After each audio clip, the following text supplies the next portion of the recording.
I'm Sabrina Vale, 28 years old. Until 3 weeks ago, I believed hard work always wins over nepotism. Then my boss replaced me with his 23-year-old niece, and everything I thought I knew about fairness crumbled.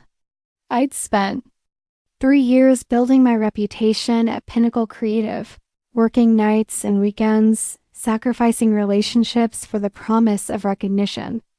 Lyle's words still echo in my mind. It's nothing personal, Sabrina. It's just business. What he didn't know was that I had been covering for his mistakes and creative lapses for months, protecting his reputation while building my own. My own mentor had thrown me under the bus for family loyalty. But here's what makes this story even more unbelievable. What I discovered about him changed everything I thought I knew about my time there. How far would you go to reclaim what's rightfully yours? Before we jump back in, tell us where you're tuning in from, and if this story touches you, make sure you're subscribed because tomorrow I've saved something extra special for you. I still remember the weight of that first employee badge and my hand-flimsy plastic with a photo that made me look like I was 12, not 25. That was 3 years ago when I walked into Pinnacle Creative with $2 in my checking account and dreams bigger than the Sears Tower. Well, Willis Tower now, but you get the picture. The agency occupied 3 floors of a converted warehouse. In River North, all exposed brick and industrial lighting that screamed, we're creative, but also serious about business. Floor-to-ceiling windows overlooked the Chicago River, and on clear days you could see all the way to the lake. It was the kind of place that made you feel important just by association, where 20-somethings and expensive sneakers debated. Color palettes like they were negotiating world peace. My desk was a hand-me-down in the corner of the open workspace, wedged between the supply closet and a temperamental printer that jammed every Tuesday like clockwork. But it was mine. I'd earned it through 6 months of unpaid internship, fetching coffee and reorganizing files while secretly redesigning their client presentations in my spare time. Lyle, Ren had been the one to offer me that first paid position. He was everything I thought a creative director should be: sharp suits with perfectly disheveled hair. The kind of confidence that came from never doubting you belonged in a room. He'd lean against door frames during meetings, arms crossed, nodding thoughtfully while junior designers pitched their ideas. When he spoke, everyone listened. You've got good instincts, Vale, he told me that first day, using my last name like we were teammates. Stick around here long enough and I'll teach you everything I know. And I did stick around. I arrived first and left last, memorizing client preferences and agency procedures like my life depended on it. Because in a way, it did. I'd grown up in Detroit in a neighborhood where success meant keeping your job at the auto plant, not pitching brand strategies to Fortune 500 companies. College had been my escape route, paid for with scholarships and weekend jobs that left my hands permanently stained with fryer oil. Chicago was supposed to be my fresh start, my chance to become someone new. The girl who could walk into any room and belong there. The girl who could make her family proud without having to explain what she did for a living. Marcus. DuPont was the first person to really see me at Pinnacle. Officially, he was the facilities manager, the guy who fixed broken printers and managed the building's key card system. Unofficially, he was the agency's tech wizard, the one everyone went to when their computers crashed or the Wi-Fi mysteriously stopped working during important presentations. You know that printer gives everyone trouble, right? He'd said one Tuesday morning, watching me wrestle with the same jam that had plagued the office for months. But if you hit it right here, he demonstrated with a gentle tap to the side. Panel. It purrs like a kitten. Marcus had this way of moving through the office like he was invisible, but he saw everything. He knew which executives were having affairs, which accounts were about to walk, and which employees were job hunting. He kept his observations to himself, filing them away like intelligence reports for some future operation. "You're different from the others," he told me once while we waited for the elevator after a particularly brutal all-nighter. "They're here because their parents know someone or because they look good in meetings. You're here because you want to be."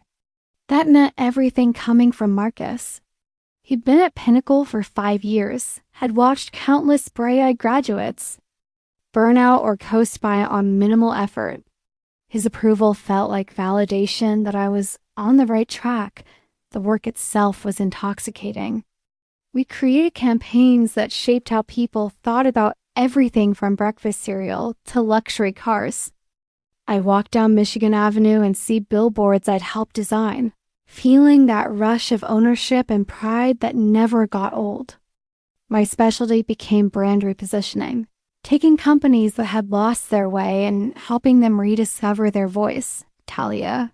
Kim ran HR with the efficiency of a Swiss watch and the subtle intimidation of someone who knew exactly where all the bodies were buried.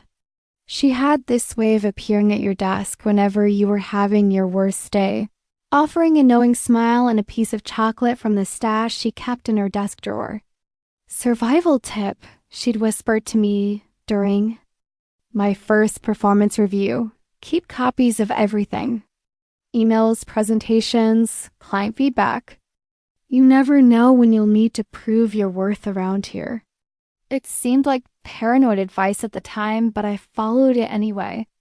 I created digital folders for every project, documented every late-night breakthrough and client compliment. I thought I was building a portfolio. Turns out I was building evidence. My personal life became secondary to my professional ambitions.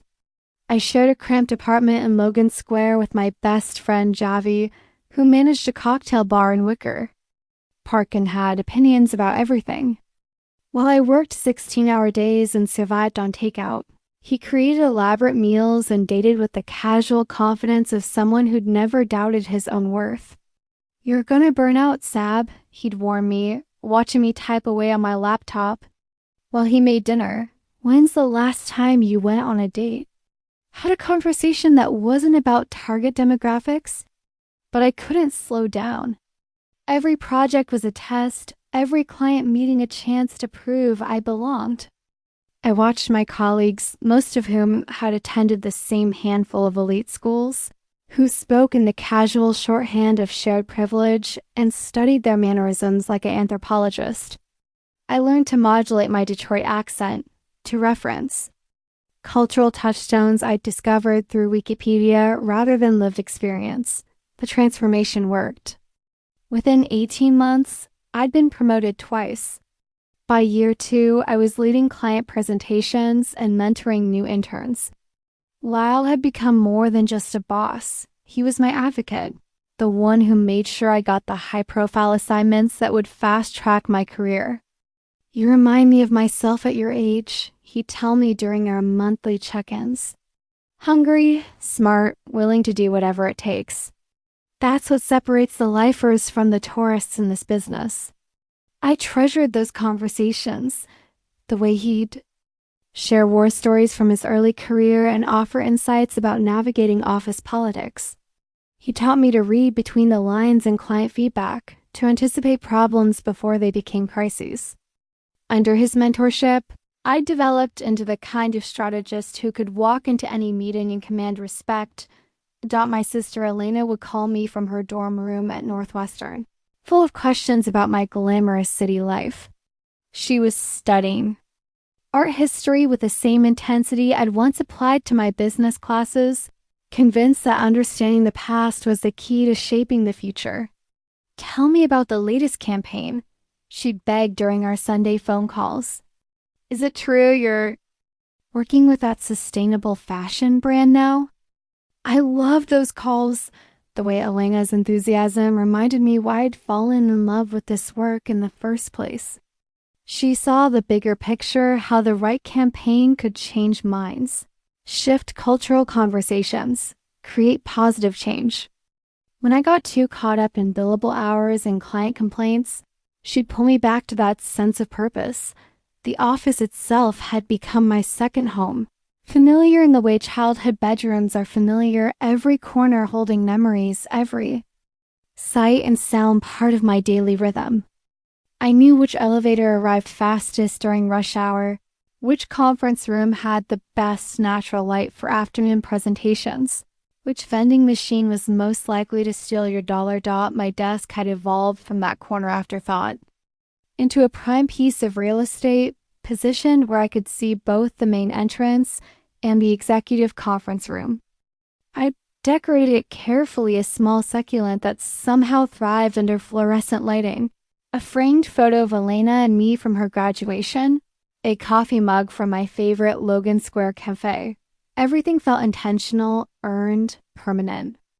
I found my place in the world, built something substantial from nothing. The scared girl who'd arrived with 2 suitcases and a head full of imposter syndrome had been replaced by someone confident, capable, belonging. I should have known it. Was too good to last. The email arrived on a Thursday morning at 8:47 a.m., sitting in my inbox like a digital bomb waiting to explode. The subject line read, "Organizational restructuring, effective immediately." And it was from Lyle. I'd been expecting our usual weekly check-in. Maybe discussion about the Hartwell account that had been consuming my thoughts for weeks. Instead, I got 23 words that shattered my world. "Please see me in my office at 9 a.m.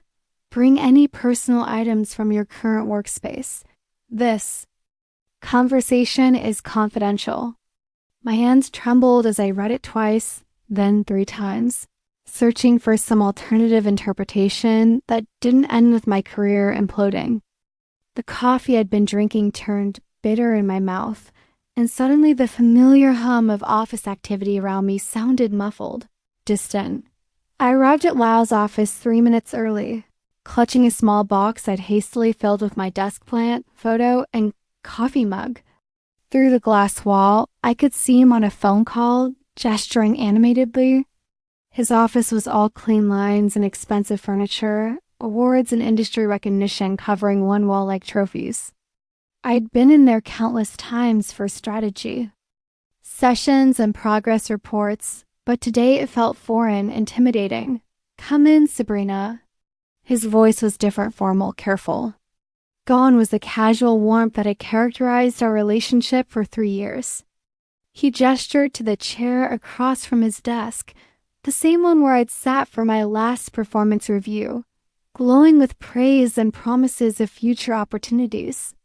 "I'll get straight to the point," he began, not quite meeting my eyes. "We're implementing some changes to better align our creative team with strategic initiatives moving forward." Corporate speak. The kind of sanitized language that turned human lives into line items on spreadsheets. I felt my stomach drop, but I forced myself to stay calm, professional. "I see. What kind of changes?" "Your role as senior creative strategist is being restructured. Effective immediately, you'll be transitioning to a junior associate position, focusing primarily on research and administrative support." The words hit me like a physical blow. 3 years of 16-hour days, of building client relationships and creating award-winning campaigns, reduced to research and administrative support. I'd been demoted so severely, it was barely a step above my original internship. "I don't understand. My performance reviews have been excellent. The Hartwell campaign alone brought in $2 million in new business." "This isn't about performance, Sabrina. It's about fit, about where the company is heading strategically. And where exactly is that?" My voice was steady, but I could feel anger building beneath the surface like pressure in a volcano. That's when he dropped the real bomb. "I'd like you to meet your replacement." "Emery, come in." The door opened, and in walked a young woman who looked like she'd stepped out of a recruiting brochure for elite business schools. blonde hair in a perfect bob, expensive-looking blazer, the kind of confident smile that comes from never having to prove you belong anywhere. Sabrina, this is Emery Wren. She be taking over the senior creative strategist position. Wren. The name hit me like ice water, as in my niece, Lyle confirmed, and I could hear the pride in his voice.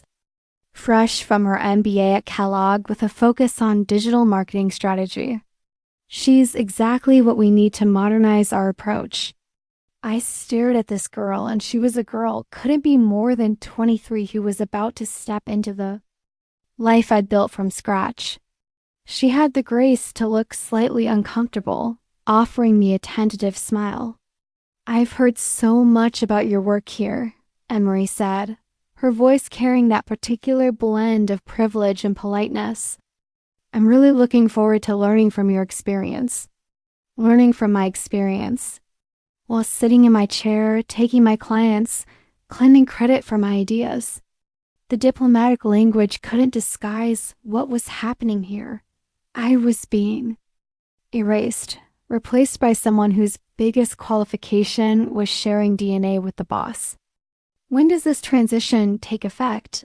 I managed to ask. Immediately, Lyle replied. Emery will be moving into your current workspace this afternoon. Talia has your new assignment details and will handle the administrative aspects. My current workspace, not a workspace or the senior strategist workspace. My workspace with my carefully chosen view and my 3 years of memories embedded in every surface. They were taking that too. I need some time to process this. Of course. Take the rest of the day. We'll expect you back tomorrow in your new role. I stood up slowly, that pathetic box of personal items feeling heavier than it should. As I reached the door, Lyle called my name. Sabrina, this isn't personal. You understand that, right? It's just business.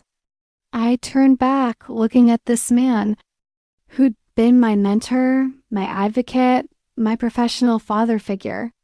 The person who promised to teach me everything he knew, who'd celebrated my victories and guided me through failures. He couldn't even maintain eye contact. Right, I said. Just business. The walk back to my desk felt like a funeral procession. My colleagues were still typing away, discussing weekend plans, complaining about the coffee quality normal Thursday. Morning office chatter. They had no idea that my professional life had just been executed while they debated lunch plans. I sat down at my computer and opened a new document. For the next 2 hours, I wrote and rewrote a resignation letter, each draft more scathing than the last. I detailed every project I'd saved, every client relationship I built, every late night I'd sacrificed for a company that had just proved my worth was negotiable, but I didn't send it. Something stopped me, pride, maybe, or stubbornness. The same instinct that had driven me from Detroit to Chicago, from unpaid intern to senior strategist. If they thought they could erase me quietly, they were wrong. Instead, I saved the letter in a folder titled Insurance and started making other. Plans.Marcus appeared at my desk around 2 p.m., carrying a toolbox and wearing his usual expression of benign competence. Heard you might need some help moving things around? He said quietly, his eyes scanning the nearby cubicles to see who might be listening. News travels fast around here. Faster than you'd think. Talia's been tight-lipped, but building services. Got a request to prepare the executive conference room for a new hire orientation. I looked at him more carefully. Marcus saw everything, knew everything, but rarely shared information without a reason. And just seems odd timing-wise.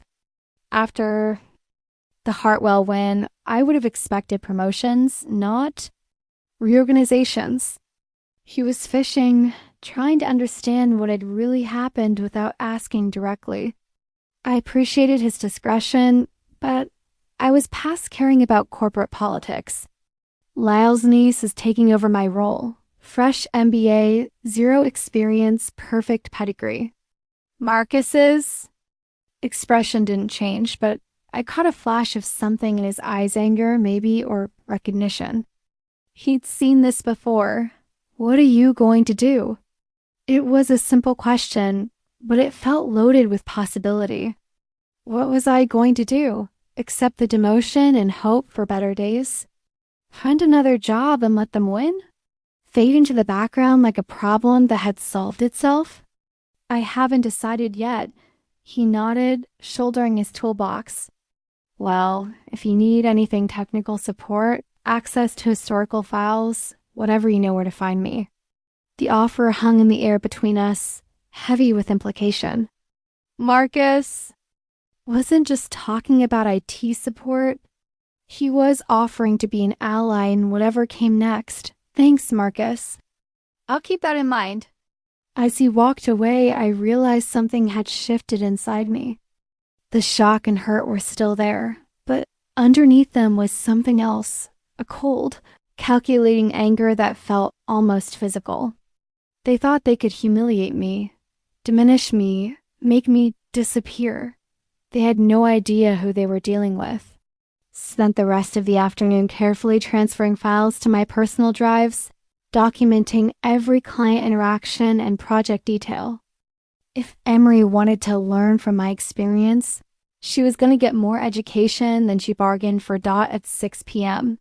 I gathered my pathetic box of personal items and walked toward the elevator, passing my former workspace where Emery was already. Settling in, she replaced my succulent with a small orchid, swapped my Northwestern coffee mug for something with a Kellogg logo. The transformation was swift, efficient, complete. But as I waited for the elevator, I noticed something they'd missed. Taped to the underside of the desk drawer was a small envelope, my emergency backup of client contacts and project timelines, forgotten in the rush to clear out my digital presence. The elevator arrived, and I stepped inside, feeling lighter.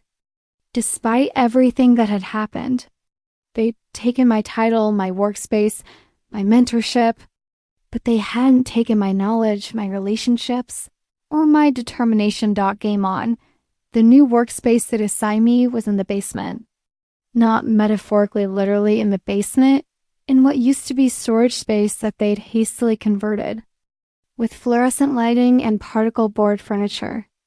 My desk was a folding table next to the building's mechanical room, where the HVAC system hummed constantly like a mechanical heartbeat. I stared at my new nameplate, C. Vale, research associate, and felt something crystallize inside me. They'd made a critical error in their calculations. They'd assumed humiliation would lead to resignation, that I'd slink away quietly rather than endure this professional purgatory. They didn't know me very well. My first assignment came via email from Emery herself, written with the tentative authority of someone trying to sound more confident than they felt. Hi, Sabrina. Could you pull together background research on the automotive industry? Like trends and stuff? Thanks. Trends and stuff. For the automotive industry. The casual dismissiveness was almost insulting enough to be funny. Almost. I opened my laptop and started typing, but not the research report they expected. Instead, I began documenting. Everything: office dynamics, reporting structures, client relationships, budget allocations. Every detail I'd absorbed during 3 years of being Lyle's protégé, every piece of institutional knowledge I'd accumulated while building my career. Observation number 1, I wrote in a new leather-bound notebook I purchased during lunch. Lyle. Wren's leadership style depends heavily on inherited authority and delegated competence. Remove the competent delegates, and the system becomes vulnerable. Marcus found me during my second day in exile, carrying a coffee and wearing what might have been a sympathetic expression. How is the new space treating you? He asked, looking around at the converted storage room with barely concealed disgust. It's quiet. Good for concentration. I bet. He sat down on a cardboard box that someone had apparently decided qualified as additional seating. You know, I've been thinking about our conversation yesterday. Oh, about technical support. Turns out I've been doing some system maintenance on the executive floor. Routine stuff checking network security, updating access protocols. Interesting. What you can learn about an organization when you have administrative privileges. I looked at him more carefully. Marcus was offering something, but I needed to understand exactly what. What kind of interesting things? Well, for instance, did you know that Emery's email account was set up 2 weeks before your restructuring was announced? Or that Lyle has been having regular video calls with someone listed in his contacts as family advisor? 2 weeks. They'd been planning this before I'd even finished the Hartwell presentation, before I'd spent 3 sleepless nights perfecting the campaign that would ultimately mean nothing for my career. That is interesting, I said carefully. Also interesting, the company's official policy on nepotism. According to the employee handbook, family members can't directly supervise each other without board approval. Something about maintaining objectivity and avoiding conflicts of interest. Now you have my full attention, and, well, technically Lyle is Emery's direct supervisor. Has been since day one. Might be worth mentioning to someone in a position to care about policy compliance. Talia? He was suggesting I take this to Talia. Of course, Marcus continued, you need documentation. Email records, organizational charts, that kind of thing. Hypothetically speaking. Hypothetically. I should probably mention that I'm conducting routine security audits next week, making sure all access logs are properly maintained. That kind of thing. Sometimes those audits turn up ... irregularities. I understood. Marcus was offering to be my inside source, my guide through the technical infrastructure that supported Pinnacle's operations. But he was being careful, speaking in hypotheticals and implications rather than direct offers. Marcus, I said, are you suggesting what I think you're suggesting? He stood up, shouldering his tool bag with practiced efficiency. I'm just doing my job, Sabrina. Maintaining systems, ensuring compliance, protecting the company's interests. If it happens to benefit certain individuals who've been treated unfairly, well, that's just a happy coincidence. After you left, I stared at my notebook for a long time, thinking about what came next. I could document the nepotism violation, file a complaint with HR, and probably get Emery removed from her position. But that felt too simple, too immediate. It would solve the symptom without addressing the disease. What I really wanted was something bigger, a way to expose the entire system that had made this possible, to ensure it couldn't happen again to the next ambitious young woman who threatened the established order. That night, I called Elena from my apartment, needing to hear a friendly voice that wasn't connected to my professional crisis. Sab, how's the glamorous agency life? She asked, her voice bright with genuine interest. I almost told her everything. The demotion, the basement office, the plans that were beginning to form in my mind, but something stopped me. Elena was still in college, still believed that hard. Work and talent were always enough. I didn't want to disillusion her. Not yet. It's challenging, I said instead. Learning a lot about office politics. Telling and preparing this story took us a lot of time, so if you are enjoying it, subscribe to our channel. It means a lot to us. Now back to the story. Ooh, politics. Why can't people just focus on doing good work? That's a very good question. You sound weird. Are you okay? Elena had always been able to read my moods, even over the phone. It was both comforting and inconvenient. Just tired. Big project coming up. Well, don't work too hard. You've already proved yourself there, right? Time to start thinking about work-life balance. Work-life balance. The luxury of someone who'd never had to fight for recognition, who'd never had their worth reduced to a line item in someone else's family planning. I'll keep that in mind. After I hung up, Javi found me on the couch, staring at my laptop screen without really seeing it. "Okay, what's wrong?" he demanded, settling next to me with a directness that made him such a good friend and such a terrible bartender for customers who wanted to wallow in their problems quietly. So I told him everything.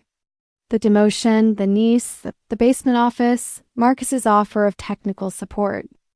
I explained my growing certainty that this wasn't just about me, it was about a system that protected privilege and punished outsiders who got too close to real power. Javi listened without interrupting, his expression growing darker as the story unfolded. "They fucked with the wrong person," he said finally. "Yeah. Hell yeah. You know why?" I waited. "Because you're not just smart, Sab. You're smart and you're pissed off and you've got nothing left to lose. That's a dangerous combination." He was right. The scared intern who'd arrived 3 years ago would have quietly accepted the demotion, grateful to still have a job.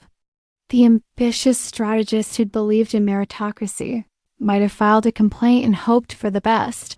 But the woman sitting in this apartment, surrounded by the life she'd built through sheer determination, wasn't interested in quiet acceptance or hoping for the best. "So what's the plan?" Javi asked. "I'm still working on that." Over the next few days, I settled into my new routine while carefully observing the changes happening above me.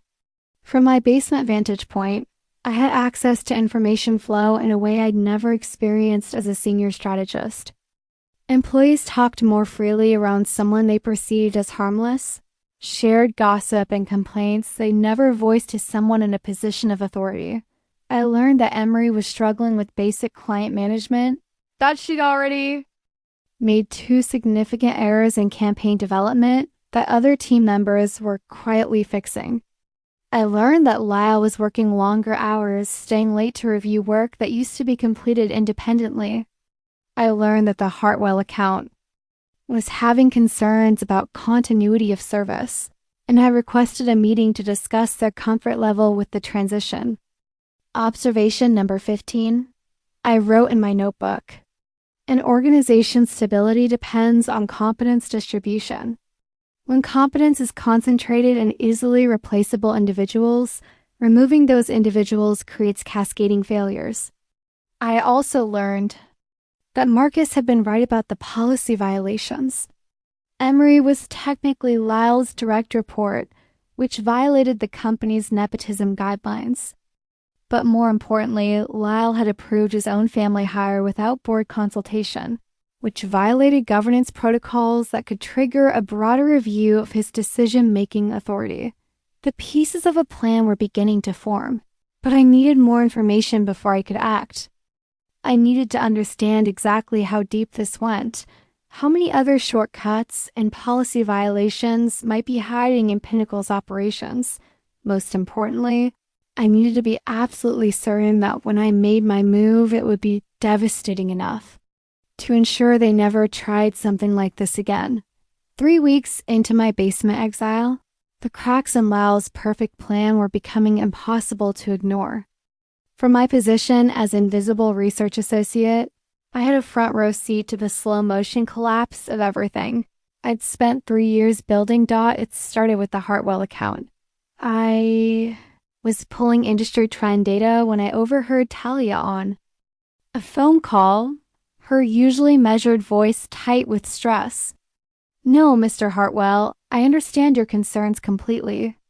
Yes, we can certainly arrange a meeting to discuss continuity. Of course, Mr. Wren will personally address any issues." After she hung up, I watched through my basement window as executives hurried back and forth across the lobby, their body language screaming crisis management. It didn't take long to piece together what had happened. Emery had missed a crucial Deadline for Hartwell's spring campaign, the same campaign I'd been developing before my sudden demotion. Observation number 23. I wrote in my notebook. Client relationships are built on trust and consistency. Abrupt personnel changes, especially when handled poorly, signal instability to clients who have other options. Marcus appeared at my desk that afternoon, ostensibly to check the basement's network connectivity. Rough day upstairs, he mentioned casually running diagnostic tests on the Ethernet ports. Oh, Hartwell's threatening to pull their account. Apparently, there were some miscommunications about timeline expectations and deliverable quality. That's unfortunate. Very. Especially since they specifically requested to work with you on the renewal. Had to be told you were no longer available for client-facing roles. I felt a surge of vindication mixed with genuine regret. The Hartwell relationship had been one of my proudest achievements, a conservative manufacturing company that I helped rebrand for younger demographics without alienating their traditional base. I'd spent months understanding their company culture, their family ownership structure, their deep skepticism of fancy agency types. Did they say anything else? Just that they're concerned about the agency's commitment to their account. When a client specifically requests someone and you can't provide them without explanation, ... double quotes Marcus shrugged. It raises questions about priorities. He was right. From Hartwell's perspective, their dedicated strategist had simply vanished, replaced by someone with no knowledge of their business or relationship history. It must have felt like betrayal. How bad is it? Bad enough that Lyle's called an emergency meeting for tomorrow? Bad enough that the executive team is talking about damage control. That evening, I sat in my apartment with my laptop pulling up every email, presentation, and project file related to Hartwell. If they were struggling with the account, it was because they'd lost institutional knowledge, my knowledge. The countless hours I'd spent learning their business, understanding their challenges, building personal relationships with their leadership team, all of that was stored in my head, and in the backup files they'd forgotten to confiscate. I opened a new document and began typing. Hartwell Industries, Relationship Management and Strategic Positioning Overview. For the next 4 hours, I compiled everything client preference profiles, historical campaign performance data, upcoming deadline calendars, contact information for key decision makers, detailed notes on their corporate culture and communication. Style. It was a comprehensive guide to managing their account effectively. The kind of document that would be invaluable to anyone trying to maintain that relationship. When I finished, I saved it in my personal files and considered my options. Option 1. Do nothing. Let the account fail. Let Emery struggle. Let Lyle deal with the consequences of his nepotism. It would be satisfying in a petty way, but it would also mean watching good work disappear and letting innocent clients suffer for my boss's poor judgment. Option 2. Anonymously share the document. Give them the tools to save the relationship without revealing my involvement. It would be the professional thing to do, but it would also enable the system that had discarded me. Option 3. Use the document as leverage. I was still debating when my phone rang. Elena's name appeared on the screen, and I answered gratefully, needing the distraction. Hey, sister. How's the glamorous agency life this week? Getting more interesting by the day, I said, which was certainly true. Ooh, tell me everything. Are you working on any cool campaigns? I hesitated. Elena's enthusiasm for my career had always been a source of joy, but lately her questions felt like reminders of what I'd lost. Actually, Lena, I'm dealing with some workplace drama right now. Drama? Like office politics or actual drama? Politics, mostly. Someone got promoted over me for questionable reasons. That sucks. But you're amazing at what you do, so I'm sure it'll work out. Maybe this is just a temporary setback before something even better comes along. Elena's optimism was both touching and naive. At 21, she still believed in a universe where fairness eventually prevailed, where hard work was always rewarded, where good people finished first. Maybe, I said. Besides, you're like the smartest person I know. If someone's playing politics, you'll figure out how to beat them at their own game. After we hung up, I stared at Elena's words on my phone screen. Beat them at their own game. What if that was exactly what I needed to do? What if instead of fighting the system, I learned to use it? The next day, I arrived at work early and positioned myself where I could observe the executive meeting without being seen. Through the conference room's glass walls, I watched Lyle pacing while other senior staff sat around the table, looking grave. Emery was notably absent from the discussion about her failure dot at 10:30. The meeting ended and I watched the participants file out with expressions ranging from frustrated to resigned. Lyle lingered in the conference room, staring out the window with the hollow look of someone realizing their mistakes had consequences. Marcus appeared at my desk an hour later, carrying his usual toolbox and wearing his usual expression of professional. Competence? Network maintenance, he announced to anyone within earshot, then lowered his voice. They're in full crisis mode upstairs. Hartwell wants a meeting next week to discuss their concerns about service continuity. And Lyle's scrambling to find someone who understands their account history. Turns out losing institutional knowledge has consequences. Imagine that. There's something else. I did that security audit I mentioned, checking access. Logs and policy compliance, I looked up from my computer. Find anything interesting? Well, funny thing about email systems. They keep detailed records of account creation dates, authorization requests, that kind of thing. Very useful for tracking potential policy violations. He handed me a manila folder thick with printed documents. Hypothetically speaking, if someone were concerned about governance compliance, they might find this information relevant. I opened the folder and immediately understood why Marcus looked pleased with himself. Inside were detailed records of Emery's hiring process emails, between Lyle and HR discussing strategic positioning for a family placement, authorization bypasses for standard interview protocols, and timeline documentation proving the position. Had been created specifically for her before my demotion was even announced. More damaging were the budget allocations showing that Emery's salary exceeded mine by 30%, despite having zero experience and fewer qualifications. They not only replaced me with someone less qualified, they paid her significantly more to do it. This is comprehensive, I said carefully. I'm very thorough in my work. Attention to detail is important in system maintenance. And what does system maintenance suggest should be done with this information? Well, that's not really my area of expertise.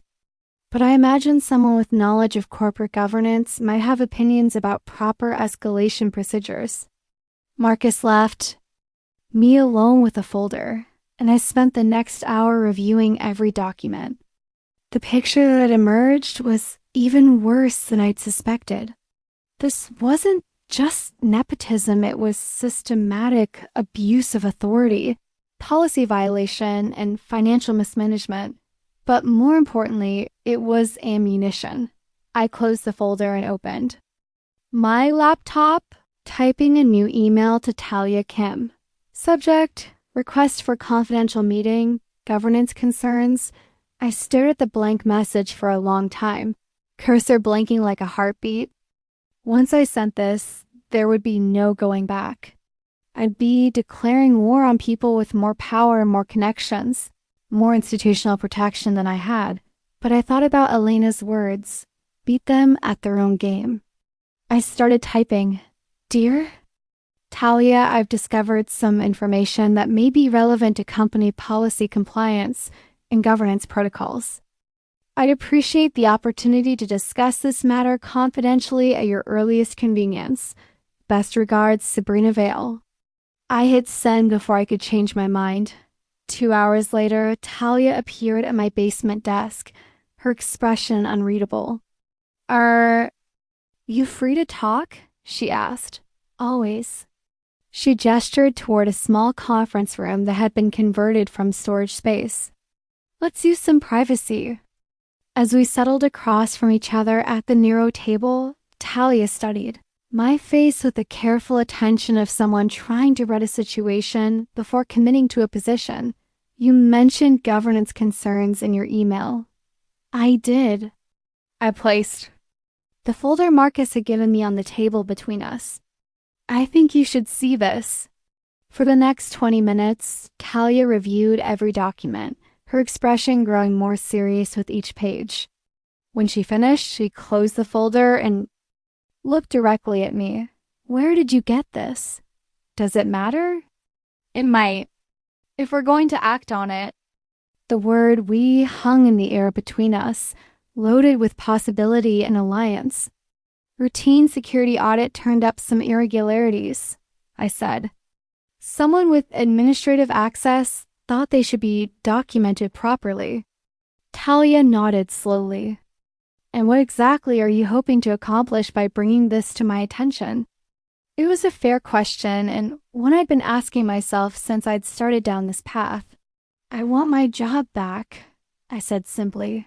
"Not just any job, my job. The position I earned, the responsibilities I can handle, the recognition I deserve."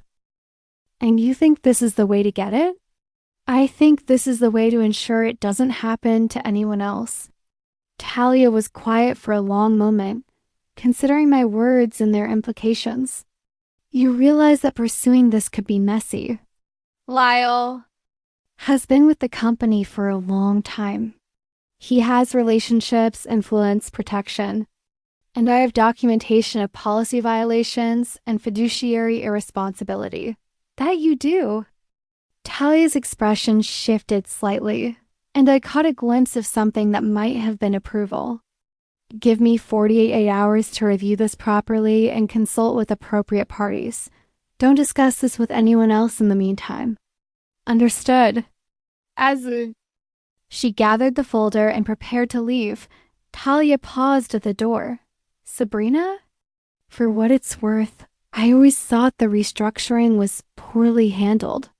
Sometimes the right thing and the politically safe thing aren't the same thing.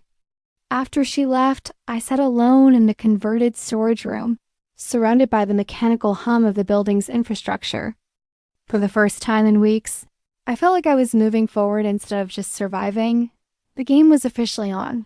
Talia found me exactly 48 hours later, appearing at my basement desk with 2 cups of coffee and an expression that managed to convey both satisfaction and concern. "We need to talk," she said, handing me one of the cups, "privately." We returned to the small conference room, but this time Talia brought a laptop and several additional folders I hadn't seen before. She opened the laptop and turned the screen toward me, displaying what appeared to be a financial spreadsheet with multiple highlighted entries. "Your documentation triggered a broader audit," she began. "Standard procedure when governance violations are discovered. We have to ensure there aren't other compliance issues hiding in the system. And we found some very interesting discrepancies."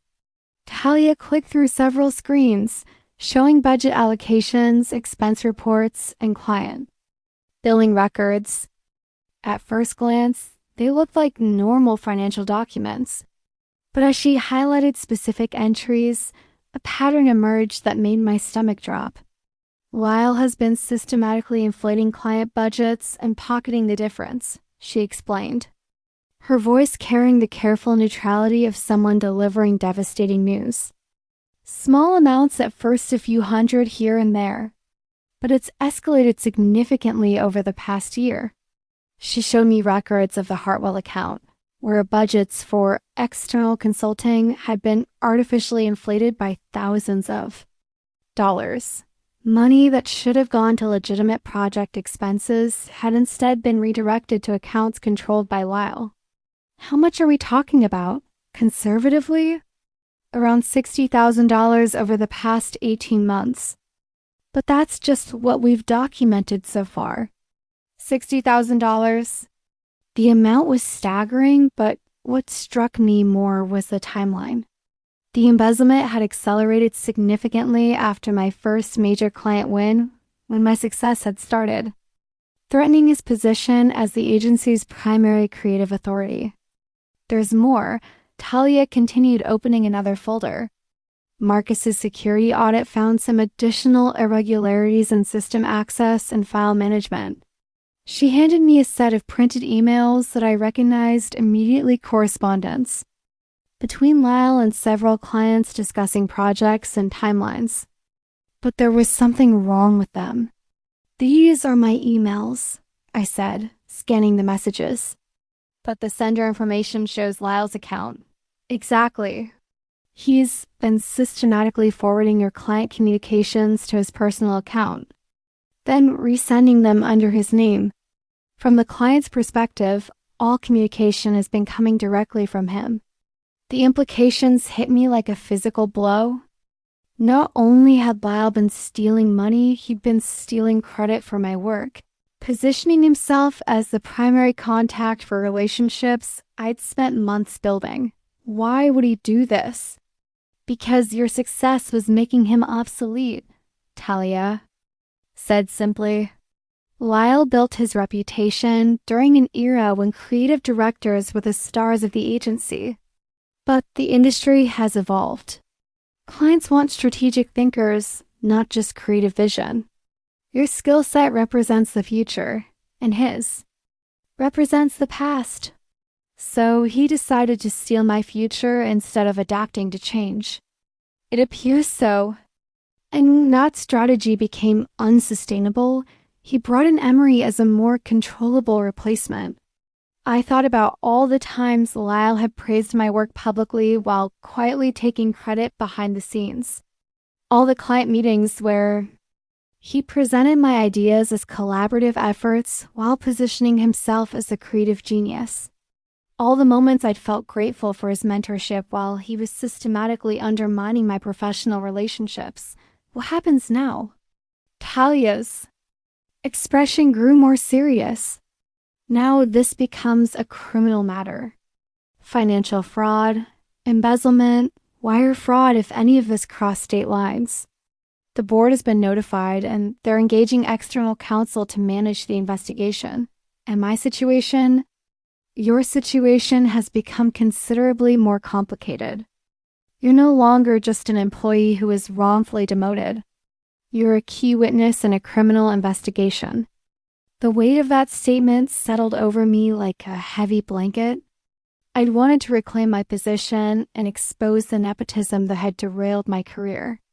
I hadn't anticipated uncovering a criminal conspiracy that could destroy the entire agency. "There's something else you need to know," Talia continued. "The board is considering bringing in external management to oversee operations during the investigation. That could mean significant changes to the leadership structure." "What kind of changes?" "The kind that create opportunities for qualified, internal candidates to demonstrate their capabilities." I understood. With Lyle facing criminal charges and the agency needing experienced leadership to manage client relationships during the crisis, someone would need to step into his role temporarily. Someone who understood the accounts, the clients, the operational systems he'd been manipulating. Someone like me. "Of course," Talia added. "That would depend on your willingness to cooperate fully with the investigation and your ability to help stabilize client relationships during this transition." What exactly would that involve? "Complete transparency about your knowledge of Lyle's activities. Documentation of any instances where you observed or suspected irregular behavior. Assistance in reconstructing the actual scope of work and client relationships he's been misrepresenting." I thought about the backup files I'd maintained. The detailed project records I kept, the client relationship notes that Lyle didn't even know existed. 3 years of documentation that could help unravel exactly what he'd been doing and help restore legitimate client relationships. I can do that. Good. Because there's one more thing. Talia opened a final folder. We need to discuss what happens to Emery. What about her? Technically, she's done nothing wrong. She was hired through irregular channels, but she wasn't aware of the policy violations or her uncle's financial crimes. The question is whether she keeps her position during the transition. I considered this carefully. Emery was essentially an innocent bystander caught up in her uncle's schemes without understanding their implications. She'd been given an opportunity. She hadn't earned, but she hadn't asked for it to come at my expense. What does she know about all this? Nothing, as far as we can tell. Lyle kept his financial activities completely separate from her onboarding. From her perspective, she was offered a great opportunity and accepted it. And her performance, so far? Talia's expression answered that question before she spoke. She's struggling. The Hartwell situation is just the beginning. She's missed deadlines on 3 other accounts, and 2 clients have specifically asked about working with more experienced team members. So she's in over her head, significantly. But that doesn't necessarily mean she can't learn and grow into the role, given proper mentorship and realistic expectations. I understood what Talia was really asking. Did I want Emery removed as part of my revenge against Lyle, or was I capable of separating her situation from his crimes? If I were to take on expanded responsibilities during this transition, I said carefully, would I have authority to restructure reporting relationships and provide guidance to struggling team members? You would have considerable autonomy to make operational decisions in the best interests of the agency and its clients. Then I think Emery deserves a chance to prove herself in an appropriate role with proper support. Maybe she'd be better suited to a junior position where she can develop her skills without being responsible for major client relationships. Talia smiled for the first time since our conversation began. That's very generous of you. It's strategic. Punishing someone for her uncle's crimes doesn't serve any legitimate purpose, but ensuring she's in a position where she can succeed, while learning the business properly serves everyone's interests, including yours, especially mine. I want to build something sustainable here, not just settle scores. Talia closed her laptop and gathered her folders. The board meeting is scheduled for tomorrow morning. They'll want to hear directly from you about your willingness to assist with the transition and your recommendations for maintaining operational stability. I'll be ready. Sabrina, Talia paused at the door. For what it's worth, I think you're handling this exactly right. A lot of people in your situation would be focused on punishment rather than resolution. After she left, I sat alone in the conference room, trying to process the magnitude of what had just unfolded. In the span of an hour, my situation had transformed from workplace drama to criminal investigation to career opportunity. My phone buzzed with a text from Marcus. Heard there might be some significant organizational changes coming. Building Services has been asked to prepare the executive conference room for a board meeting. Thought you should know. I smiled, typing back. Thanks for the heads up. Your security audit work has been very thorough. Just doing my job. System integrity is important. Indeed it was. And tomorrow, I would have the opportunity to help rebuild a system based on competence rather than corruption. Merit rather than manipulation. The game wasn't just on anymore, I was winning. The board meeting was scheduled for 9 a.m., but I arrived at the office at 6:30, needing time to prepare and process the magnitude of what was about to happen. The executive floor was empty except for security, the morning light streaming through floor to ceiling. windows onto polished conference tables, where my professional fate would be decided. I'd spent most of the previous night preparing a comprehensive presentation that went far beyond simply exposing Lyle's crimes. If I was going to step into a leadership role during this crisis, I needed to demonstrate not just my knowledge of what had gone wrong, but my vision for how to make it right. Strategic recovery plan, rebuilding trust and operational excellence. Read the title slide of my presentation. Below it, I had a subtitle that felt both ambitious and necessary. A framework for sustainable growth and ethical leadership. The presentation contained 43 slides covering every aspect of the agency's operations, client relationship management, project workflow optimization, budget transparency, performance metrics, staff development protocols, and quality assurance systems. It was the kind of comprehensive strategic analysis that typically took consulting firms months to develop. But I'd been living and breathing these systems for 3 years. More importantly, I'd been documenting their failures and inefficiencies. Throughout my entire tenure, Marcus appeared in the lobby at 7:15, carrying his usual toolbox and wearing an expression of barely suppressed excitement. "Big day," he said, joining me at the elevator. "Very big day. Board members have been arriving since 6:45. Conference rooms been set up with full audiovisual capabilities. Secure network access, the works. They're taking this very seriously." We rode up to the basement in companionable silence, both understanding that today would reshape everything about how Pinnacle Creative operated. "Marcus," I said as we reached my floor, "I want you to know how much I appreciate everything you've done. The security audit, the documentation, the support, none of this would be possible without your help." "Just doing my job," he replied, but I could see the satisfaction in his expression. Though I have to admit, it's been interesting to see. Someone actually used the information rather than just filing it away. "What do you mean? I've been here 5 years, Sabrina. I've seen a lot of problems, documented a lot of irregularities, reported plenty of issues to people who were supposed to care. This is the first time anyone's actually done something about it." The weight of that statement settled over me. Marcus hadn't just been helping me expose Lyle's crimes. He'd been waiting years for someone in a position to act on the problems he'd been observing and documenting. "Well," I said, "today we fix some of those problems." At 8:30, Talia appeared at my desk with a nervous energy that was uncharacteristic for someone usually so composed. "The board is ready for you," she said.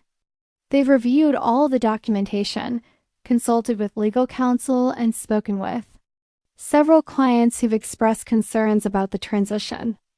"How do they seem?" "Concerned, focused, ready to make some difficult decisions." She paused. "They're also very interested in hearing your recommendations for moving forward." I gathered my presentation materials and followed Talia to the elevator, feeling a mix of anticipation and terror that reminded me of my first client presentation 3 years ago. But this time, I wasn't just representing a campaign or a strategy. I was representing my vision for what Pinnacle Creative could become. The executive conference room had been transformed into something resembling a courtroom, with board members seated along one side of the table and a presentation set up facing them. 5 people in expensive suits, all over 50, all wearing expressions of grim determination. "Sabrina Vale," announced the woman at the head of the table, Margaret Chun, the board chair I'd only seen in annual meeting photos. "Thank you for joining us. Please have a seat." I sat across from them, feeling like I was being evaluated for something far more significant than a job interview, which I realized was exactly what was happening. "Before we discuss your role in the recovery process," Margaret continued, "we need to understand the full scope of what's been occurring here. You've worked closely with Lyle Wren for 3 years. What did you observe regarding his management practices and client relationships? For the next hour, I walked them through everything: the gradual assumption of credit for my work, the systematic redirection of client communications, the budget irregularities I noticed but hadn't fully understood, the policy violations that had enabled Emery's hiring. I showed them the backup documentation I'd maintained, the client feedback that contradicted Lyle's reports, the project timelines that revealed his misrepresentation of team contributions. The board members asked probing questions, testing my knowledge and my credibility. They wanted to understand not just what Lyle had done, but how the agency's systems had failed to prevent or detect his activities. "What concerns us most," said one board member, James Morrison, whose background was in finance, "is the potential for client flight during this transition.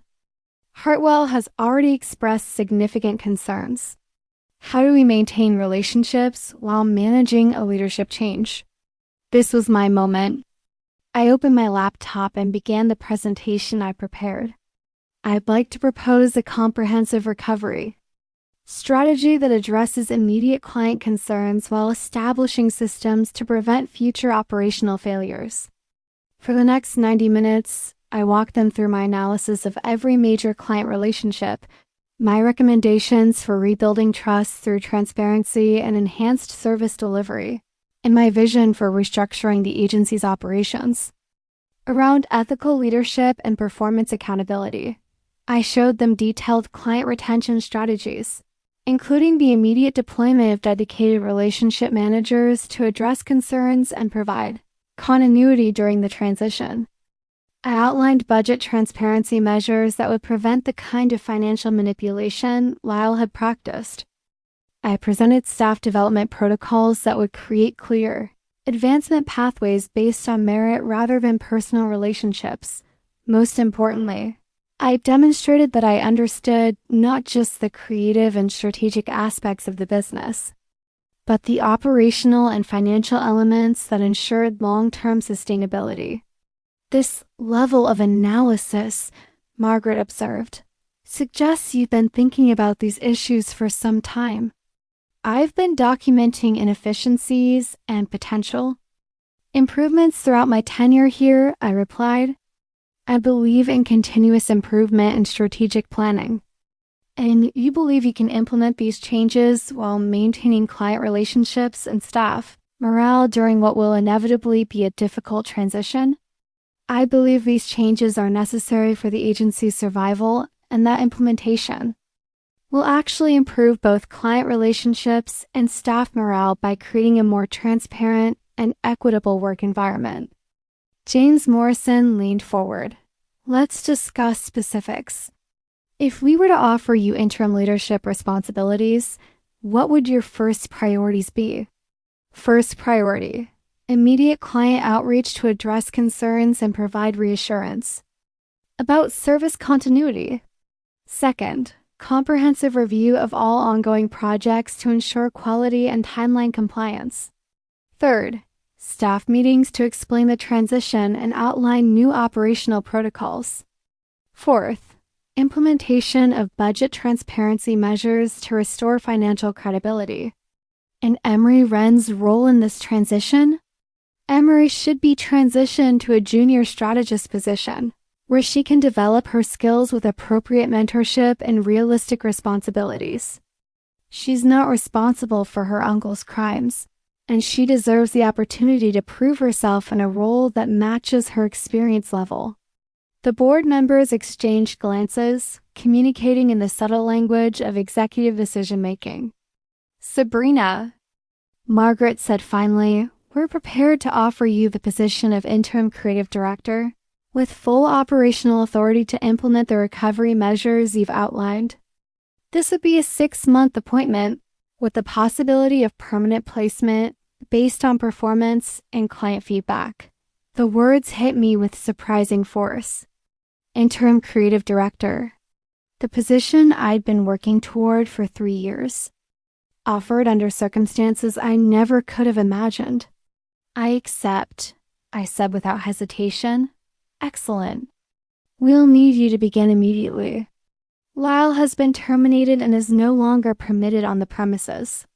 His office and administrative access have been revoked.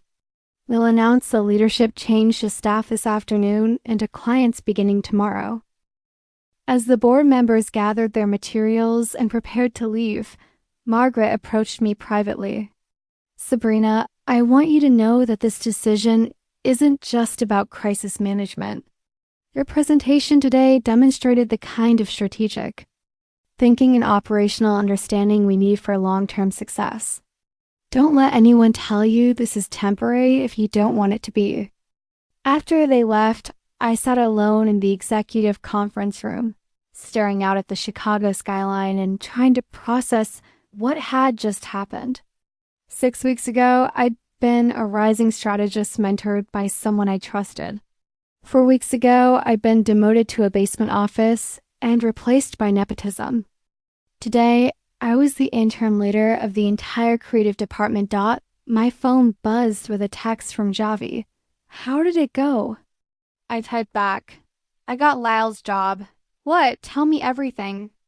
I'm opening champagne. I smiled, gathering my presentation materials, and heading toward the elevator. There would be time for a celebration later. Right now, I had an agency to rebuild and a reputation to restore. The game wasn't just won. It was time to build something better. The master key card felt heavier than it should have as Talia handed it to me, along with access codes to every system in the building. It was 2 p.m., and word of the leadership change had already begun spreading through the office with the velocity of gossip and the weight of seismic shift. All administrative privileges have been transferred to your accounts. Talia explained as we walked toward what had been Lyle's office just hours earlier. Email access, budget approval authority, client database, personnel files, everything you'll need for immediate operational control. I paused at the threshold of the corner office, looking at the space that had represented the pinnacle of achievement just 6 weeks ago. The awards still lined the walls. The expensive furniture still gleamed under track lighting, but the atmosphere had changed completely. This wasn't Lyle's office anymore, it was mine. The movers will clear out his personal items this evening.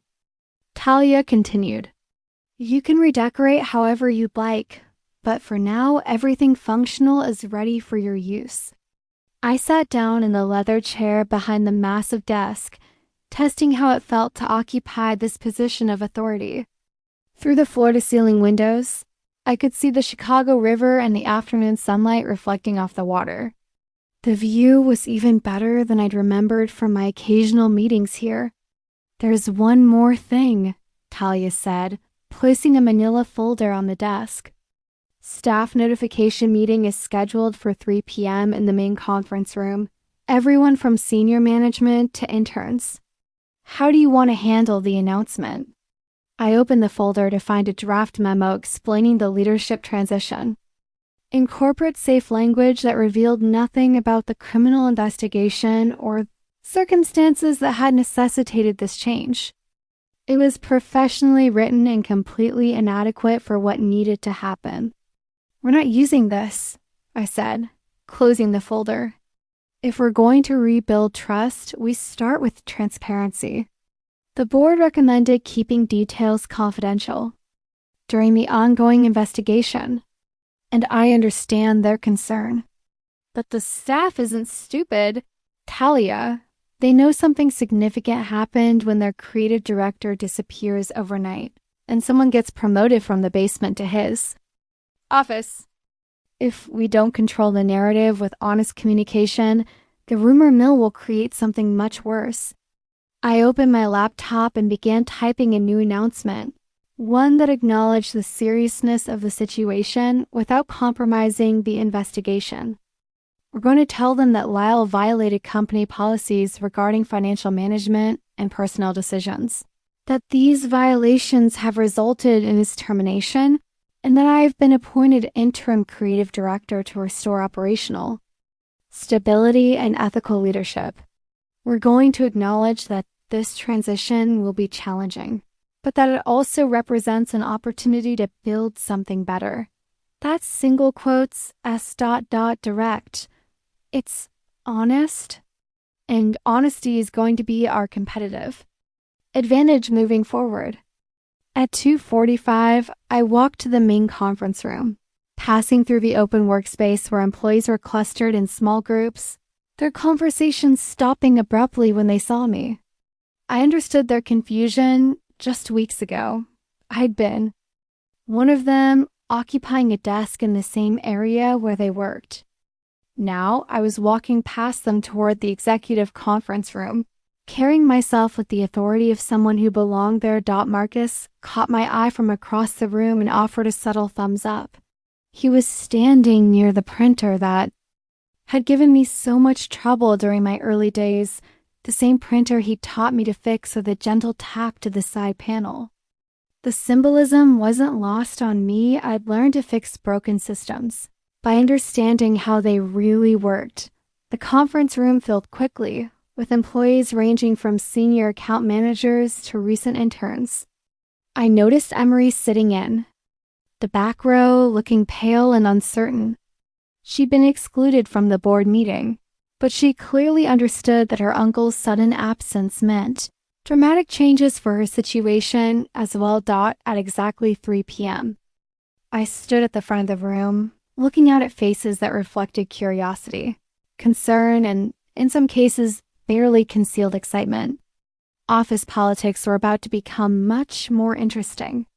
"Thank you all for being here," I began. "I know there's been speculation about organizational changes, and I want to address those directly rather than let uncertainty continue." I paused, making eye contact with several people around the room. These were my colleagues, many of whom I'd worked alongside for years. They deserved respect and honesty. Effective immediately, Lyle is no longer with Pinnacle Creative. His departure resulted from serious violations of company policy regarding financial management and personnel decisions. I've been appointed interim creative director to lead the agency through this transition and restore operational stability. The silence in the room was absolute. Even the constant hum of the fax system seemed to quiet as everyone processed this information. I understand this news is shocking and concerning. Change is always difficult, especially when it happens suddenly. But I want to assure you that this transition is about strengthening our agency, not destabilizing it. I clicked to the first slide of a shortened version of my board presentation showing client retention strategies and operational improvements.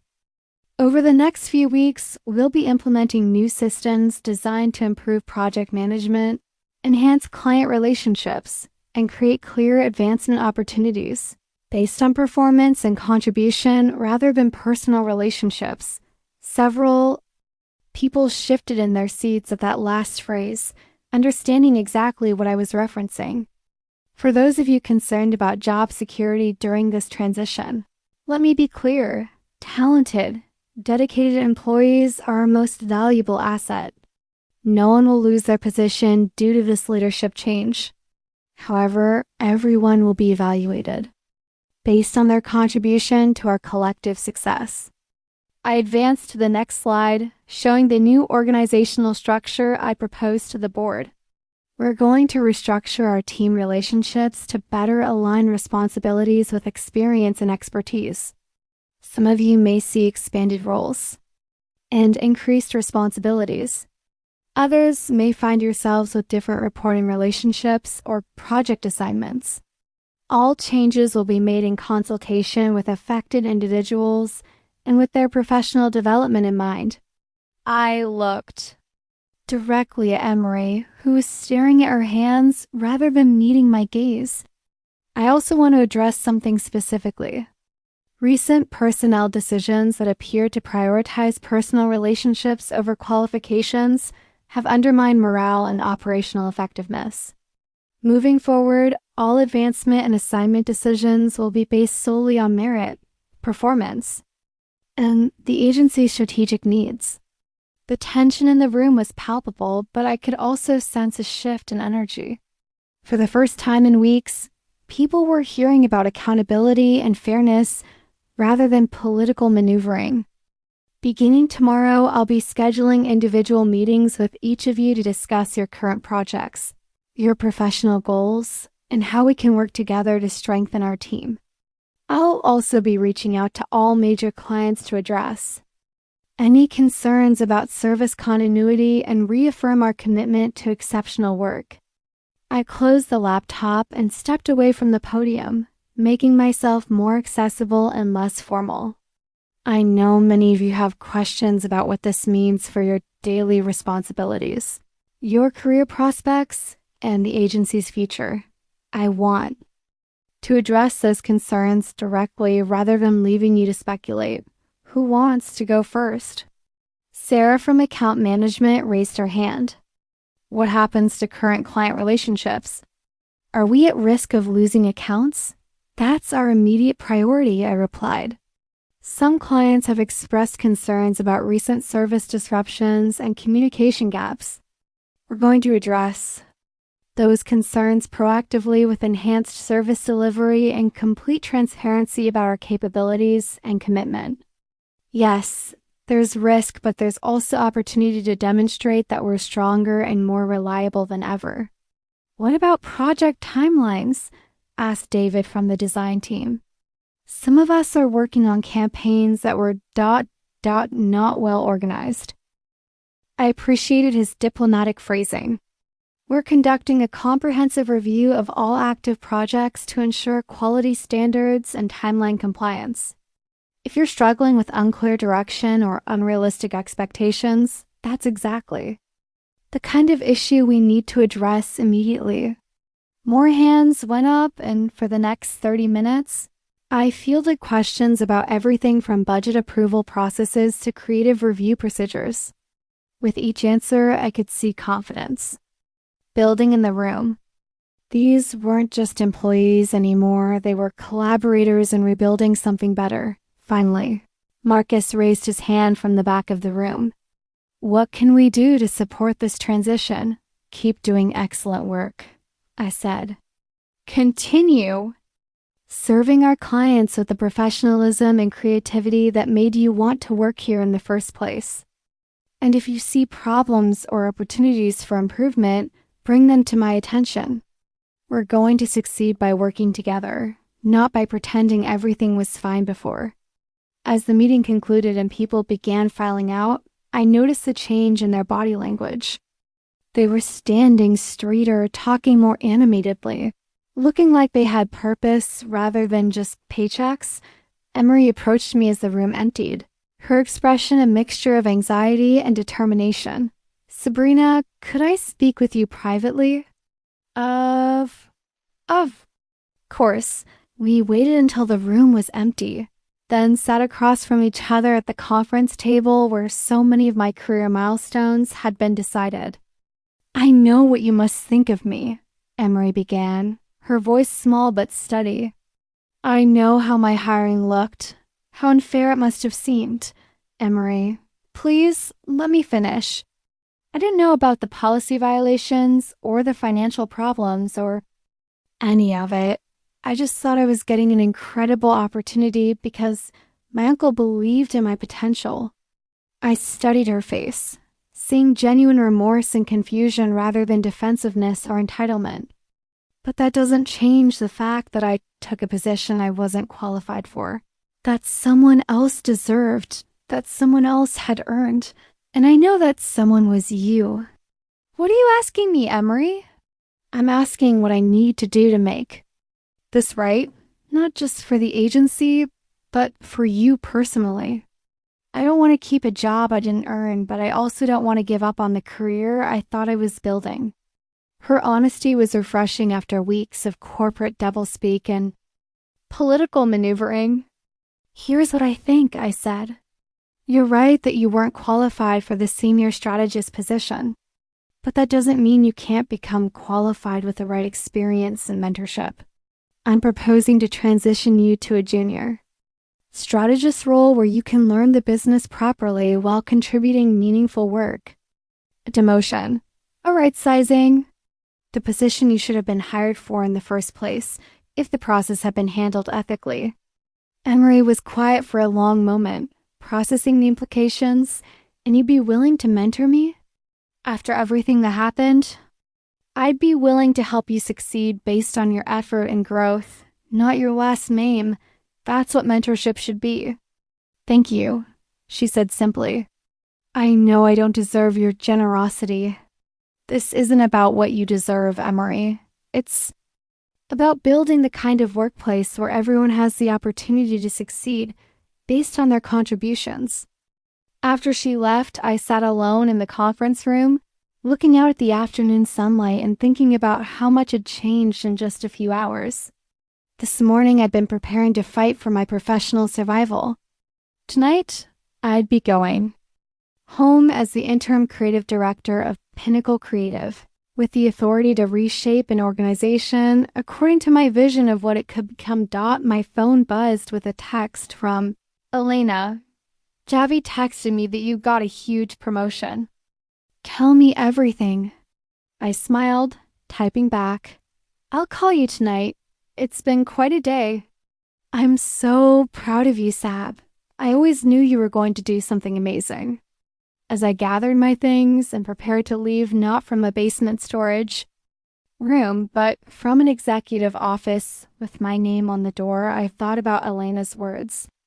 She always believed I would do something amazing. Today, I finally had. 6 months later, I stood in the same conference room where my career had nearly ended, but everything about the space felt different. The morning light streaming through. The windows illuminated faces that were engaged rather than anxious, focused on creative solutions rather than political survival. We were reviewing the spring campaign proposals, and the energy in the room was electric with possibility. The Hartwell refresh is exceeding all performance metrics, Sarah announced, clicking through engagement statistics that sparkled on the presentation screen. Brand recognition is up 40%, and their sales team reports increased interest from the target demographic we identified. I smiled, remembering the dark days when we nearly lost the Hartwell account entirely. Building back that relationship had required months of careful attention, transparent communication, and flawless execution. But we'd done more than restore their confidence. We'd elevated their brand to new heights. What's driving the success? I asked, though I suspected I knew the answer. Authenticity, replied David from the creative team. The messaging feels genuine because we actually understand their business model and customer base. It's not just pretty design, it's strategic storytelling. That had been the key to our recovery, replacing surface-level creativity with deep strategic understanding. Instead of impressive campaigns that looked good in awards competitions, but failed to drive results, we'd focused on work that genuinely served our clients' business objectives. Marcus appeared in the doorway, carrying his tablet and wearing the slightly smug expression he'd developed since being promoted to Director of Technology and Operations. His insights about system inefficiencies had proved invaluable as we rebuilt the agency's infrastructure around transparency and accountability. Sorry to interrupt, he said, but I wanted to share the latest client satisfaction surveys before the board presentation this afternoon. He handed me the tablet showing results that would have seemed impossible 6 months ago. Overall satisfaction, 94%. Likelihood to recommend, 97%. Confidence in agency leadership, 98%. These numbers, I said, scanning the detailed feedback, are incredible. They reflect incredible work, Marcus replied. And incredible leadership.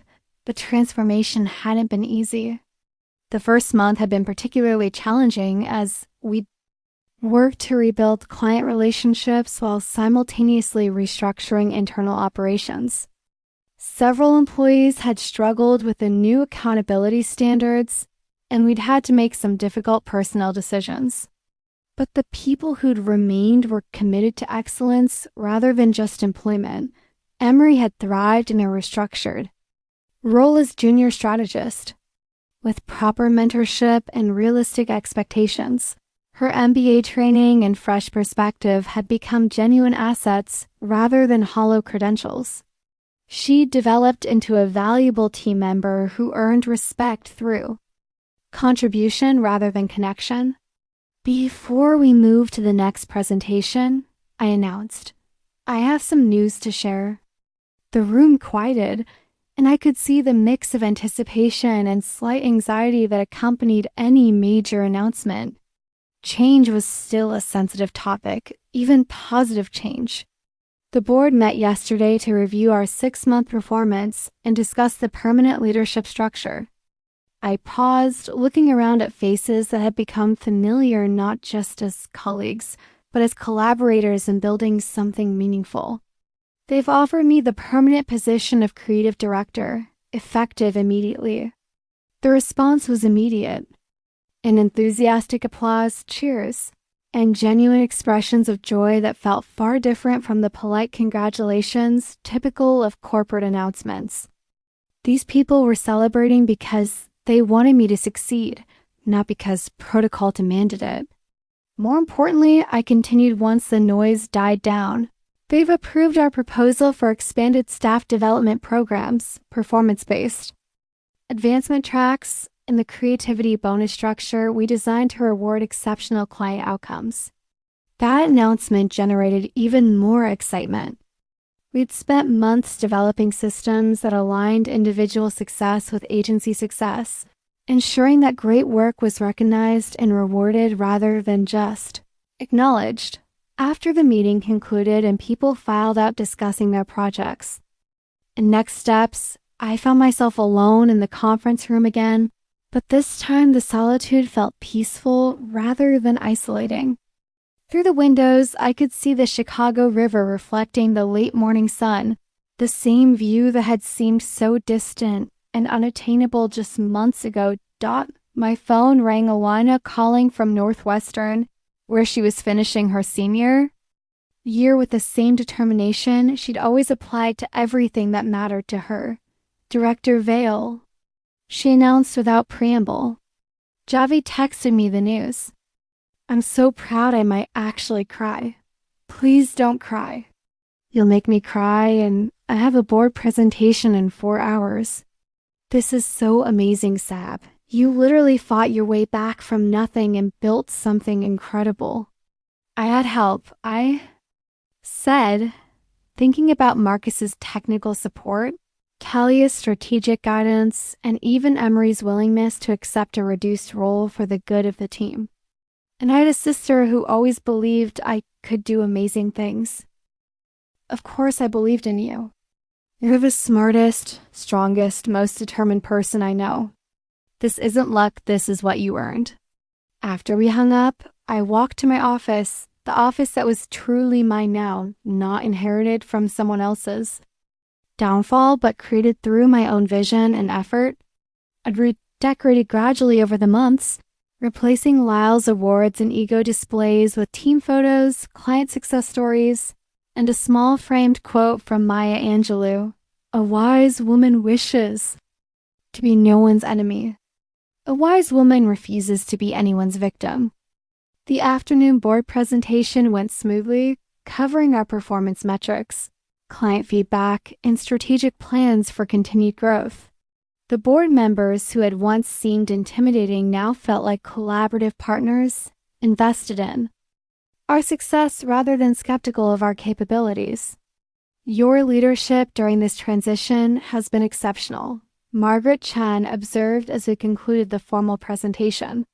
You've not only restored client confidence but exceeded previous performance standards across every measurable category.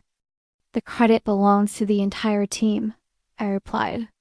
My job was just to create systems that allowed their talents to flourish. That's precisely the kind of leadership philosophy that drove our decision to make this appointment permanent, James. Morrison added, "You've proven that accountability and empowerment aren't mutually exclusive." That evening, Javi insisted on taking me out to celebrate, choosing a new restaurant in River North that offered views of the building where I worked. As we sat on the outdoor patio, looking up at the windows of Pinnacle Creative, I tried to process how dramatically my life had changed. "So," Javi said, raising his glass of champagne, "what's it feel like to be the boss of people who used to be your bosses?" "Honestly, it feels like being responsible for something bigger than just my own success.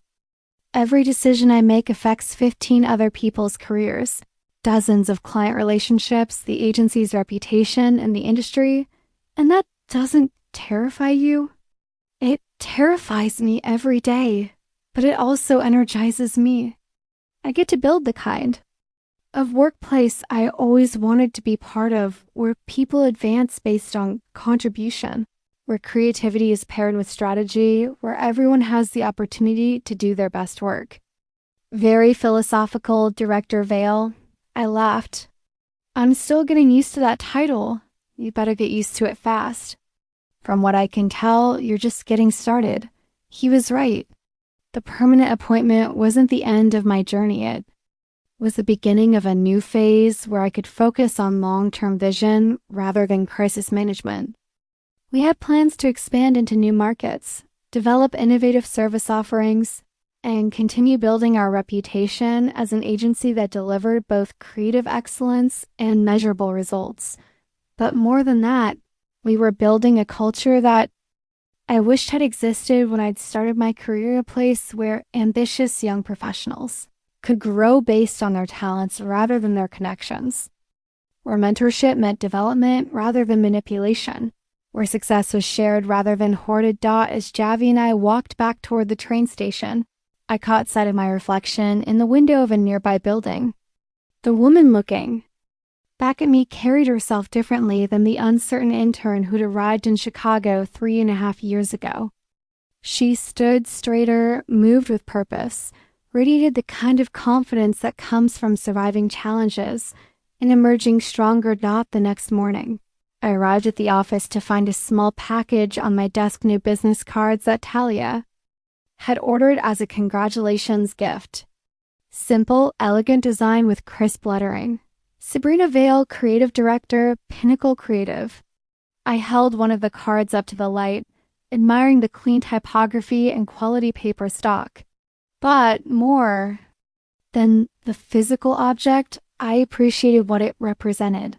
Recognition not just of a title, but of a transformation. From invisible intern to empowered leader, from someone seeking approval to someone setting standards. From victim of office politics to architect of organizational change, Marcus appeared in my doorway, carrying coffee and wearing his signature. Expression of competent satisfaction. "Admiring the new cards?" "Admiring the journey," I replied. "Any regrets?" I considered the question seriously. The past 6 months had been intense, demanding, sometimes overwhelming. There had been moments of doubt, setbacks that felt like failures, decisions that kept me awake at night wondering if I'd chosen correctly. "No regrets," I said finally. "Just gratitude for the opportunity to build something meaningful, and plans for what comes next." I smiled, thinking about the strategic initiatives we outlined for the coming year, the client relationships we'd continue developing, the team members whose careers I'd help advance. Big plans, Marcus, very big plans. As he left to attend to his endless list of system improvements and operational optimizations, I turned to my computer and opened a new document. It was time to start drafting our 1-year strategic plan, the roadmap that would guide Pinnacle Creative toward even greater success. But first, I opened my desk drawer and pulled out the resignation letter I'd written but never sent on that terrible Thursday 6 months ago. I read it one more time, remembering the hurt and anger that had driven every word. then fed it into the shredder beside my desk. Some chapters deserved to end definitively. The cursor blinked on my blank document, waiting for the first words of our next strategic plan. Outside my window, the Chicago River reflected the morning sunlight, and the city hummed with the energy of people building their futures through determination and vision. I started typing, Strategic Vision, Year 2, Building on Excellence, Expanding Possibilities. The game wasn't over, it was just beginning. 6 months after everything changed. The office feels like an entirely different organism and, in ways I'm still learning to accept. So, do I dot it's a Thursday morning? The kind of humid Chicago day when the river feels like it's breathing back at you, and the city hums with a sticky, restless energy. I stand at the floor-to-ceiling windows of what used to be Lyle's office and watch the boats gliding below, the water cut into orderly wakes that quickly dissolve into chaos. That part hasn't changed, no matter how carefully you chart a course. Some currents are bigger than you. The master key card still sits heavy in my pocket, like a reminder and a warning. Access isn't ownership. Authority isn't permanence. 6 months of leading the creative team of winning back clients, rebuilding trust, redesigning everything from our hiring process to our project calendars, and still, some days I half expect to find a new memo waiting on my desk inviting me to discuss a transition. But so far, there's been no memo. Just numbers that speak in my defense. Client retention up, revenue up, employee turnover down. Facts that say what words can't always capture. Some mornings, like this one, I catch my reflection in the glass and almost don't recognize myself. The sharp lines of a new haircut, chosen for practicality but carrying its own quiet authority. A wardrobe updated to suit the position-structured jackets in place of cardigans, neutral palettes that don't ask permission. The biggest difference, though, isn't visible. It's the steadiness under my ribs where panic used to live. I've learned that survival isn't a one-time test.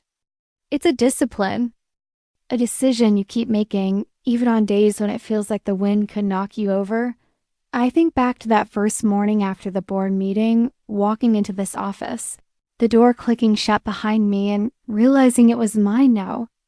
Not because someone handed it to me out of loyalty or pity, but because I'd built a case that couldn't be ignored. Marcus had left a sticky note on my monitor. Remember why you started. 3 words that cut through the adrenaline and the fear, grounding me in something deeper than revenge. That reminder lives in my new notebook now, a clean, leather-bound journal embossed with my initials, a gift from Elena for my first day. As creative director, the first entry isn't about Lyle or the investigation or the collapse that made space for my rise. It's about the why, to build a place where merit outlasts manipulation, to prove that strategy and compassion aren't opposites. To show the girl I used to be that she was always enough. It's easy sometimes to get pulled into the metrics. And milestones. To count success in campaign awards, glowing client emails, quarterly growth charts. But the moments that stay with me aren't the ones we log on dashboards. They're smaller, quieter, often invisible from the outside. Like the Monday morning when Emery knocked on my door, voice shaking, to admit she'd made an error on a mid-tier account.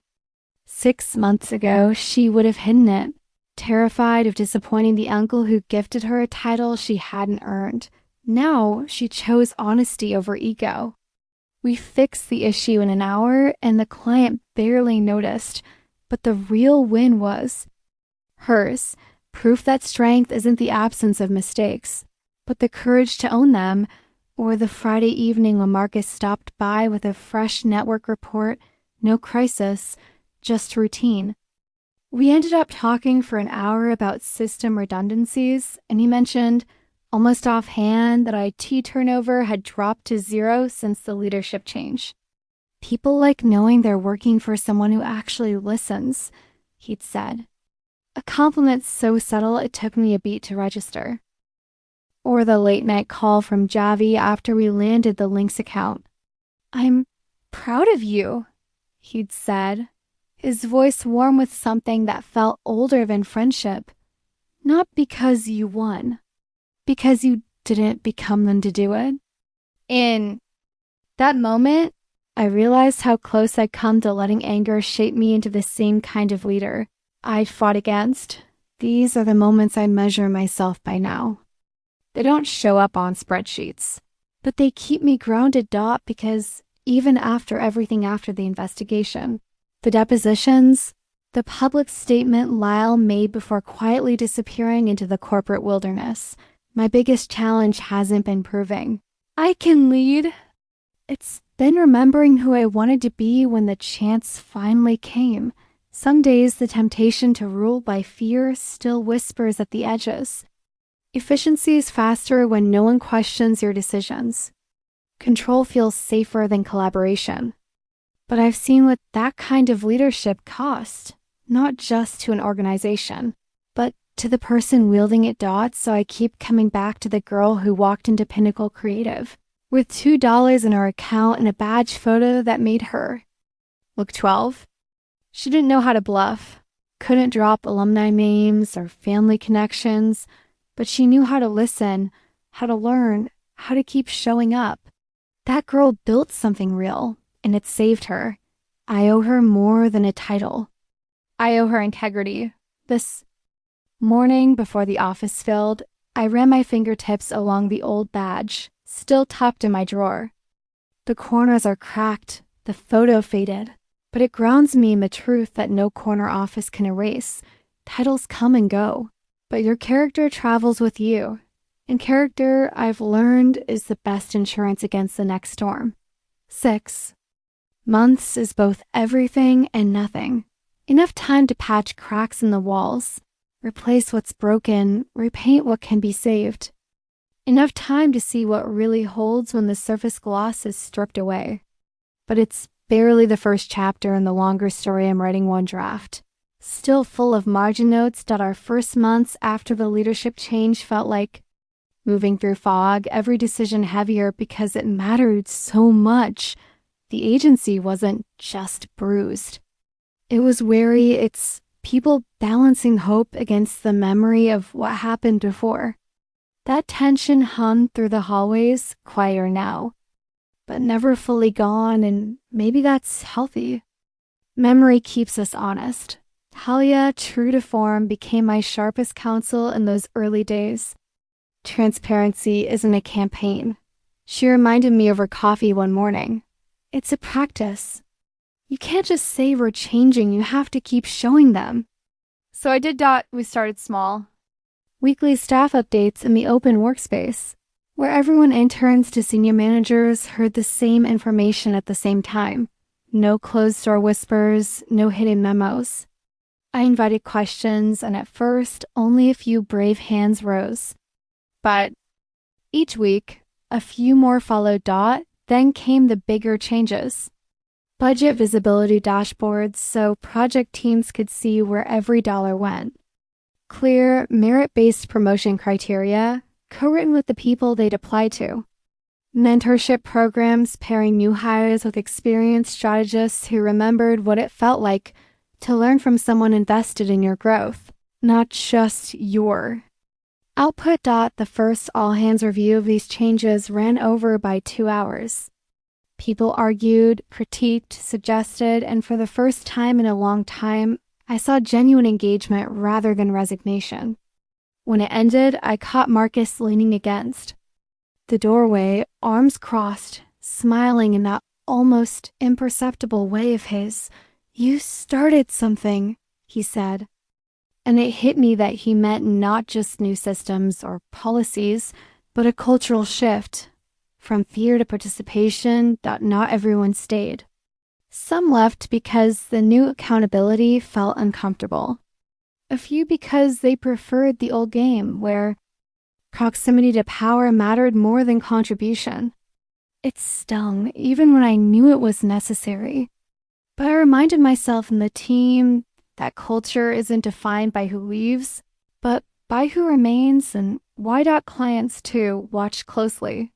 In my first month as creative director, I visited every major account personally, not to pitch, but to listen. In glass conference rooms and crowded production floors, I heard their concerns, uncertainty about leadership continuity, fears about creativity suffering under corporate process. And each time I answered the same way, by acknowledging what had happened, owning what went wrong, and laying out what we'd do better. Some were skeptical. Trust lost in months can take years to rebuild. But most stayed, and more than a few signed new contracts, betting on the team behind the words. The biggest surprise wasn't that we kept clients. It was the new ones who came because they'd heard how we handled the crisis. In an industry obsessed with gloss, authenticity became our advantage dot behind every presentation and policy. Though late quieter victories ones no metrics can capture. Like the afternoon I passed the lounge and found Emery mentoring a new analyst on storyboarding techniques, her voice steady, the anxious tremor she used to carry now replaced with quiet confidence. Or the evening Marcus texted me an unsolicited update. No security alerts. Also, IT team just stayed late voluntarily to finish a systems upgrade. Voluntarily. 5 syllables that felt like a whole essay on trust. Or the weekly Friday check-ins I started with Elena. More for me than for her. Over video calls from our campus dorm, she listened to my triumphs and doubts with the same wide-eyed wonder she used to reserve for my early client stories. "You sound different," she told me once. "Not just like you have power. Like you believe you deserve it." I didn't say it then, but that was the highest compliment I could imagine. Still, the past stayed with me. Some nights, alone in my office after the lights on the floor had dimmed, I catch my reflection in the window and see the echo of who I used to be. The intern with the badge. The strategist who worked 16-hour days hoping it would be enough. The woman clutching a box of personal items after being told, "It's just business." And the memory grounded me. Reminded me that while titles can be given and taken, what you build relationships, reputation, resilience belongs to you alone. Javi called it my steel spine. Over dinner, he'd tease, "Sab, you used to bend over backwards to prove yourself. Now you make room for people to rise up beside you." Maybe that's what leadership really is, not standing taller so others shrink, but making space so others can stand to dot in practical terms. That philosophy shaped everything, from the decision to create rotational leadership opportunities, to allowing junior strategists to co-present at client meetings, to instituting a post-mortem after every campaign, not to assign blame, but to learn together. Each of these choices had trade-offs, more time, more debate, sometimes messy meetings. But the payoff was a team that felt ownership, not obedience. The difference showed, not in one dramatic moment, but in the steady beat of small, consistent wins, improved client satisfaction scores, faster campaign turnaround without sacrificing quality, staff survey results that showed rising confidence in leadership. It was slow, sometimes painfully so, but it felt real, earned dot, and day by day, I felt myself evolving to not away from who I was, but into a version truer to what I'd always hoped to be. Less the strategist hiding behind perfect decks and late night emails. More the leader who could say, "I don't know yet, but we'll figure it out." Because the biggest thing I learned in those months wasn't about creative direction or corporate governance or even crisis management. It was this: real authority isn't control. It's responsibility, and responsibility isn't just to deliver results, but to protect people from the very kind of betrayal I lived through. So as spring turned to summer, the question shifted from what do I need to fix to what do we want to build next? A question that felt both heavier and freer than any I'd asked before. 6 months and everything has changed. Yet every morning as I unlock my office, I remember nothing is truly permanent, not power, not success, not even failure. What lasts are the choices we make when no one's watching. Some mornings, I arrive early enough that the city still feels half asleep. I stand at the window, coffee warming my hands, and watch the river light up under the sunrise. In those quiet minutes, I think about what comes next. For the agency, and for me, we've stabilized the business, regained client trust, and built processes that don't depend on a single name on the door. But the real victory isn't what we recovered. It's what we became along the way. A place where interns ask questions without fear, where new strategists present ideas to the board, where even our failures get discussed openly, without shame. An agency where, as I once promised, merit outlasts manipulation. The old guard, the unspoken hierarchy of whose voice counts, is fading, replaced by something more fluid, more real. Even I'm still learning to step back sometimes, to trust others to lead. Emery now heads our digital insights team, a position she grew into, not one she inherited. Marcus's systems audits have evolved into a formal program that keeps everyone honest, including me. And the creative floor buzzes late into the night, not because people are afraid to leave, but because they care about what they're making. Personally, I've stopped measuring my worth in hours worked or crises survived. Leadership taught me something I couldn't learn from sleepless nights and flawless slides. You can't earn your place by disappearing into your work. You claim it by showing up every day, willing to be visible, accountable, human. Sometimes I still carry the fear that it could all be taken away, that another email might arrive, as it did once, undoing everything overnight. But fear is part of this job and part of being alive. What matters is what you do in spite of. It is for the future. It feels less like a finish line now, more like a series of open doors. We have plans to expand into purpose-driven branding, to offer pro bono work for nonprofits whose missions align with ours. But I know real change won't come from new service lines alone. It will come from how we stay honest when it's easier. Not to, and how we keep choosing courage over comfort. Sometimes I imagine telling the woman I was, the one standing outside Lyle's office with a box in her arms, heart pounding, convinced it was all over, that the real story hadn't even started. That losing everything would give her back something better, her voice, her purpose, her integrity.